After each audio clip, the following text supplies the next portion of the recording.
Dear Mary. Oh look, that's me. Dear Mary. You'll be glad to hear we've made the crossing without being sunk by enemy U-boats. That's a relief. I've never been to a city, but our camp here in England feels like one. I've never seen so many people in one place at one time. I've seen many sights since I left home, but the biggest thrill yet has been a meeting with King George. That's right, Mary. I met the King of England. You fibber.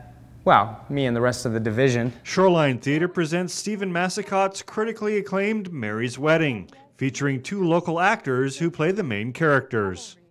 I started getting interested in theater in the 8th grade, just going to school and having my friends be into it, and I was on the crew for the importance of being earnest at OKM, and it was just so much fun that I wanted to keep on doing it, and then I started to become an actor in these productions, and that was even more fun. So when I got to the end of high school and I decided what I would do next, I decided I would keep on having fun. I was originally from the North Okanagan. I grew up in a little farm, and I actually grew up riding and doing all those kind of things. And then I got into theater. I'd always danced, but I didn't get into theater until I was in grade 12. And up until then, I was going to be very sensible and be a vet. And then I fell in love with theater, and I went off and got my degree in acting. And since then, worked in Vancouver mainly. Mary's Wedding is a love story told through the subconscious mind of Mary, bringing the audience through different settings.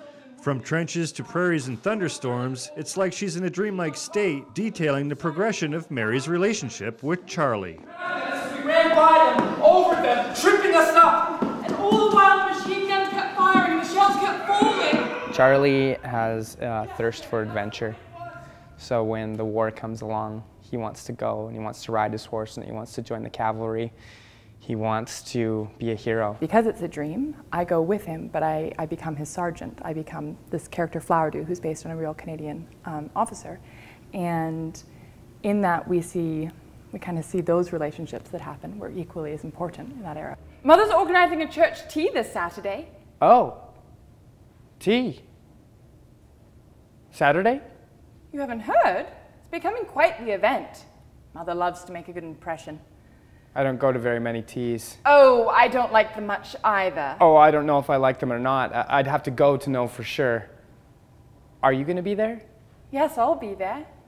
Well, good. Back in the early 1900s, the class of a person really did matter. Being upper class like Mary meant you didn't associate with the lower class like Charlie. I think they didn't know any better. They didn't know what they were getting themselves into, first. Second, I think that there's probably a lot more of a feeling of nationality back then than there is now. He's really exotic to her. I mean, she's grown up in like a very proper house and proper rules, and he rides horses and teaches her how to ride, and he works outside, and he's this Canadian farm boy. I think there's a lot of, all of that is very romantic. The real heart of the story is about the collision of opposites. So we have love and war. We have a rural community that is sort of invaded by British gentry. And so there's all these different opposites that come together, and what happens? How do we negotiate the vicissitudes of those opposites? Charlie, you sit over there, and you sit on the other side. Yeah, upstage of the sandbag. Sit closer. Right there. Good. And turn your body, lean in towards him. Good. The play takes place in the round, which means the actors are right in the middle of the audience. And the idea is partly that it makes it really intimate. Like the furthest you're going to be back is 4 rows, which means you're always going to kind of be part of the action with us, which is good for a play that's all about relationship, because then you breathe it in. Since Mary's Wedding takes place in World War I, it is important to look and act the part. And that's why Shoreline Theatre has partnered up with the Kelowna Museums for props, costumes, and research. If you have someone in the audience who's like, hey, that's not how they saluted, or that's not how you would carry a gun, or that's not the proper clothing, then it takes them out of it. And the whole point is to bring the audience with you on this journey and to tell it to them and share it with them. I would love to have any veterans out to the show, of course, just because that really impacts us too, like with this material. Don't keep us in suspense. What do you make of it?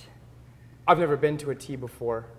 I mean, I've had tea, but not been to a tea, so I couldn't know for sure until I'd actually been to a tea. Mary's Wedding is on now until July 1st at the Laurel Packing House. For more information or tickets, please call 250-763-2417.